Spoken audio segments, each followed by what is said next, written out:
Hello everyone, today I'm going to show you how to fix your device isn't part of the Netflix household for this account. Make sure to watch the video until the end, not to miss any important details, like and subscribe.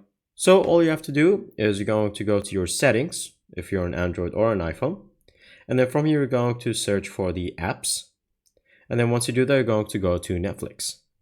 Now from here you're going to scroll down until you see the storage and cache. Click on it, and then from here you're going to clear both these, cache and then clear the storage. Now from here it's going to tell you to delete the app data, confirm, and click on delete. Now if you have any downloaded offline episodes they're going to delete, all you have to do is just re-download them and you should be good.